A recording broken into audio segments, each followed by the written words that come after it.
जय हिंद। आज के विषय में समझेंगे हमारे देश का एक ऐसा दुश्मन जिसे वर्षों से जाना जाता है। ऐसे विषय में वह यादों से भरा इस्लामिक धर्म मानने वाला एक छोटा सा देश पाकिस्तान की केयर टेकर पीएम की ओर से एक गजब की स्टेटमेंट आया। इसे देखते सुनते समझते आपके हृदय में अत्यंत प्रश्न आने वाले वो ये कि भाई साहब इनका ये कहना है कि हम कश्मीर के लिए करीब 300 बार लड़ने के लिए तैयार थे और हैं। क्या है आखिर मामला? तो आओ इन सभी विषयों के ऊपर चर्चा करेंगे कि आखिर एक देश किसी दूसरे देश से वार करने में, वो भी संख्या थोड़ा अजीब नहीं लग रहा है सुन के 300 बार, मतलब एक अद्भुत चीज़ को दर्शाने की कोशिश की गई है। तो आइए समझते हैं कि आखिर मामला क्या है। इसके अतिरिक्त चाइना भी कहीं ना कहीं इसमें सपोर्ट के रूप में उभरता है या नहीं, ये भी जानने वाली बात होगा, क्योंकि इनका भी एक ऐसा जगह और इनके इतने चहेते होने के बावजूद भी इनका संपर्क ना हो तो ऐसा हो ही नहीं सकता है। तो ये भी एक खास बात हो जाता है। तो आओ स्टेप बाय स्टेप समझते हैं। यकीनन आपको पता होगा कि बीजेपी के काल में ही हुआ था जब आपने देखा कि कश्मीर में 370 को हटा दिया गया था। इसी में हाल ही में क्या होता है कि सुप्रीम कोर्ट की ओर से एक स्टेटमेंट दी जाती है। उसी चीज़ को देखते हुए ये बौखलाहट के रूप में पीएम आनी, जब हम बात कर रहे हैं पाकिस्तानी पीएम का, जो कि अभी हाल ही में कार्यवाहक पीएम इसे बोला जाता है, जो कुछ दिनों के लिए आते हैं, कुछ महीनों के लिए, जब तक ये फिर से चुनाव ना आ जाए और न्यू सरकार ना बन जाए। ठीक है, तो इन्हीं की एक तरह से बौखलाहटपन देखने को मिल रहा है। एक तरह से इनका डर भी छुपा हुआ है, तभी ये कुछ ऐसा स्टेटमेंट देके अपनी जनता को एक तरह से प्रोत्साहन दे रहे हैं। इसमें तो इन्होंने 370 जो और सुप्रीम कोर्ट की ओर से जो दिया गया स्टेटमेंट, उसमें राजनीतिक का मुद्दा इन्होंने उठाते हुए भारत के ऊपर क्लेम करने की कोशिश किया है। जिस बंदे को आप यहाँ पे देख रहे हो दरअसल यही है वहाँ के अभी पाकिस्तान के न्यू पीएम, और इन्हीं की ओर से आया है। क्या आया है ये भी यहाँ पे देख लो। देखो, बात हो रहा है अनुच्छेद 370, जो कि यकीनन आपको पता होगा कि इंडिया में इसके लिए काफ़ी वर्षों से तैयारी की गई थी और 2019 में हमें ऐसा देखने को मिला, और वो भी खास करके बीजेपी के काल में हुआ। तो यकीनन आप क्रेडिट उन्हें ऐसा लोग देते हैं, सूत्रों के अनुसार पता चलता है। बाकी देना ना देना वो आपके ऊपर निर्भर करता है। तो यहाँ पाकिस्तान का ये देखो ना, एक लगता है ना कि गला में अगर कुछ फंस रहा हो तो ठीक हो जाता है, लेकिन ये नस बता दे रहा है। यहाँ बोल रहा है कि कश्मीर पाकिस्तान की गले की नस है, ऐसा कुछ स्टेटमेंट लाइनिंग में हमें देखने को मिला। तो क्या इंडिया से जो लोग जुड़े हुए हैं, मैं अगर आपसे प्रश्न करूँ, क्या उस नस को हमें दबा देना चाहिए पाकिस्तान का, या फिर पाकिस्तान बोल रहा है कि पाकिस्तान का गले का नस है, तो क्या कश्मीर के लिए हमें पाकिस्तान का गला को क्या करना चाहिए? आप कमेंट में बता सकते हो। एक अद्भुत प्रश्न हो जाता है जो यकीनन एक वार को एक तरह से प्रमोट करने की स्थिति उत्पन्न करता है, जो कि अगर इंडिया से वो गलत स्थिति में भी लड़ता है, चाहे वो अच्छे स्थिति में होने के बावजूद लड़ता है, तो उसके बावजूद भी पाकिस्तान को समझना चाहिए कि इतिहास में कुछ ऐसा हुआ है जो उन्हें नहीं भूलना चाहिए। उसके बावजूद भी गजब, मतलब मानना पड़ेगा। गिलगित बाल्टिस्तान का ये बोल रहे हैं कि और पीओके से कि भाई साहब भारत 1 इंच भी नहीं हिला पाएगा। और आपको पता है कि हाल ही में आपने देखा होगा गृह मंत्री यानी अमित शाह की ओर से, जो केंद्रीय गृह मंत्री हैं, उनके ओर से भी स्टेटमेंट आया था। फिर राजनाथ सिंह की ओर से भी आया था, डिफेंस मिनिस्टर की ओर से। तो एक बड़ा तबाही होगा इसके ऊपर, पीओके के ऊपर। यकीनन 2024 में आप देखोगे कि कुछ बड़ा होने वाला है, ऐसा अनुमान लगाया जा रहा है, कुछ भी हो सकता है।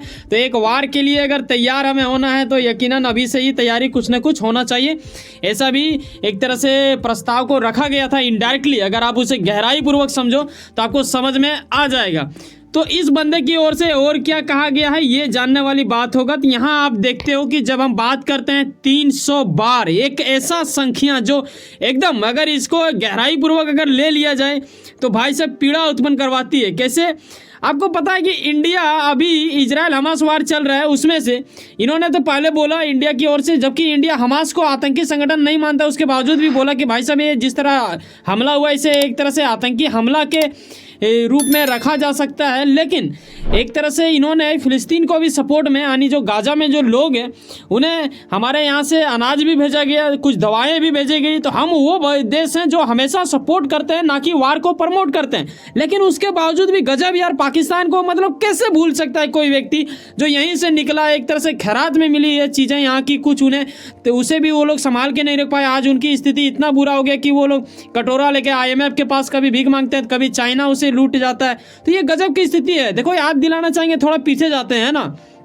1947 एक बार लड़ चुका है, 1965 दूसरा बार, 1971 आपको पता है, जिस वक्त बांग्लादेश को एक तरह से अलग देश बनाया गया, उस तरह इंडिया ने किस तरह सपोर्ट दिया। ये काफ़ी एक तरह से इतिहास में एक सुनहरा पल था जब भारत के वीर सेनाओं ने उस योग्य की क्षमता दिखाया।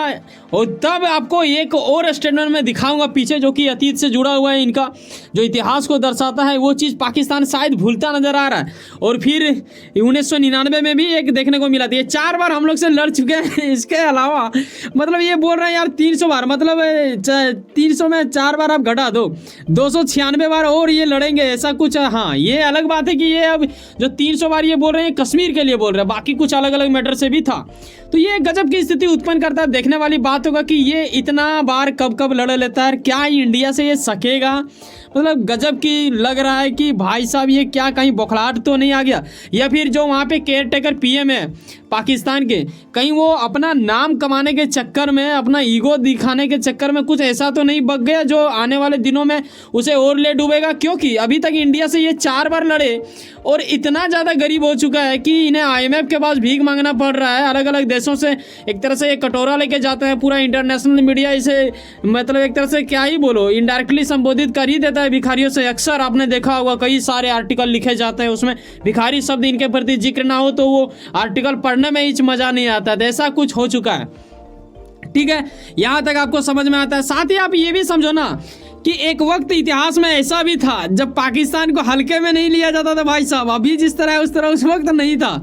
उस वक्त क्या होता था, इसे मिलता था अमेरिका का सपोर्ट, वो भी फुल्ली सपोर्ट। आपने देखा होगा 1971 में किस तरह हमारे नेवी के साथ उन लोग की ओर से एक तरह से उन्हें सपोर्ट दिया गया था और एक बड़ा तबाही देखने को मिल रहा था। उस वक्त रसिया ने हमारे सपोर्ट में अपना दिखाया था क्षमता। तो ये काबिल तारीफ है। यही वजह है ना कि रसिया पुतिन से आज भी हमारा संबंध वैसा ही बेहतर करार है। इसके अलावा चाइना तो इसे हमेशा इनडायरेक्टली डायरेक्टली सपोर्ट देता ही आया है और इस बार भी सपोर्ट दे रहा है, इसमें कोई बात नहीं है। तो ये कभी उस वक्त सिर्फ भोगते ही नहीं थे, बल्कि युद्ध भी ये लोग हमसे भारत से करने के लिए अपने आप में थोड़ा बहुत क्षमता रख लेता था, क्योंकि बाकी देशों से इन्हें सपोर्ट मिलता था। लेकिन अब हालात क्या है कि इन्हें दूसरे देशों से भी उस तरह सपोर्ट नहीं मिल रहा है। अभी भी अगर इसे कुछ देश सपोर्ट दे दे, हालांकि चाइना सपोर्ट तो देता है, लेकिन चाइना ये भी जानता है कि इंडिया से अगर उलझें और मेरा नाम सामने अगर आ जाता है इनडायरेक्टली तो कहीं ना कहीं हमें भी तकलीफ होगा। इस वजह से चाइना फुल्ली सपोर्ट तो नहीं देता है, जितना ही उतना ही देता है जितना में उसका फायदा हो जाए और ये बेवकूफ़ को कहीं ना कहीं इधर से भी उलझता रहे। ठीक है, और इंटरनेशनल मुद्दा कैसे बनता है कश्मीर, ये भी जानने वाली बात होगा। देखो यूएन में ना सबसे पहले अगर आप देखो तो वो देश हमारा ही देश था, यानी भारत की ओर से ही यूएन में ये मुद्दे को उठाया गया था शुरू में। और उसके बाद हर साल आपको देखने को मिलता है कि पाकिस्तान से कुछ ना कुछ ऐसा फिर मानवता के खिलाफ है, कश्मीर में ऐसा कुछ हो रहा है, ये हो रहा है, वो हो रहा है। हमेशा ये यूएन में अपनी बातें को रखने के हमेशा जद्दोजहद प्रयास करता है। कई सारे इस्लामिक कंट्री जैसे टर्की हो गया, अजरबैजान हो गया, जिसके बगल में आर्मेनिया है, आर्मेनिया को इंडिया कई बार सप्लाई करते हैं हथियार, तो ये भी रिपोर्ट में आता है। तो ये समझने वाली बात होगा कि पाकिस्तान के भी सपोर्ट में कुछ लोग आते हैं, कुछ देश आते हैं जो इनका सपोर्ट देते हैं। लेकिन ये यूएन में मुद्दा उठाने से पहले देखने वाली बात होगा ना कि इंडिया ने ही शुरुआत की थी, तो चलो कोई बात नहीं, हम लोग को तो रखना ही था। उस वक्त हमारी उतनी मतलब आप बोलो ना एक तरह से वो नहीं था जिस योग्य अभी हम लोग हैं। हम भारत की बातें अभी इस प्रकार रख सकते हैं जो कभी कल्पना भी शायद पीछे कोई नहीं किया होगा, जिस योग्य बन चुका है। और भारत जिस तेजी गति से चल रहा है यकीनन और तेजी गति से बढ़ता जाएगा। विश्व में अपने आप को एक तरह से उस योग्य बना लिया है हमारा देश, जो कि एक काबिल तारीफ योग्य है। खास करके इसमें पीएम मोदी का बहुत बड़ा योगदान है। पीएम मोदी तो ग्लोबल लीडर के रूप से भी जाने जाते हैं, कई सारे देश इन चीज़ों को एक्सेप्ट भी करते हैं। और साउथ ग्लोबल लीडर्स का तो इनके पास प्रस्ताव भी आ चुका है, आपको पता होना चाहिए। वैसे सुनो ना कहीं आप कुछ ना कुछ काम करते होंगे, यकीनन अपने काम के प्रति काफ़ी ज़्यादा उम्मीद रखते होंगे, यकीनन आपका मेहनत आपका मंजिल बन के मिला। वैसे सुनो ना, सब्सक्राइब कर लो वर्ल्ड अफेयर्स पॉलिटिक्स और जुड़े रहो मुझसे। चलो मिलते हैं किसी नेक्स्ट वीडियो में। जाने से पहले एक बात ख्याल रखना भाई साहब, एक सब्सक्राइब जो बिल्कुल फ्री होता है करके जाना यार। मतलब गजब है ना, कुछ लोग देखते हैं लेकिन समझते भी है, उसके बाद अपनी राय नहीं देना चाहते हैं। यकीनन हम चाहेंगे एक खास व्यक्ति की तरह प्रतिक्रिया देना अनिवार्य समझें, अपनी कुछ सुझाव दें, ताकि जब आप कमेंट में अपनी बातें साझा करते हैं तो हम भी आपसे कुछ ना कुछ सीखते हैं। तो कहीं ना कहीं हम दोनों को एक दूसरे से सीखना चाहिए। मिलते हैं किसी नेक्स्ट वीडियो में। बाय, जय हिंद, जय भारत।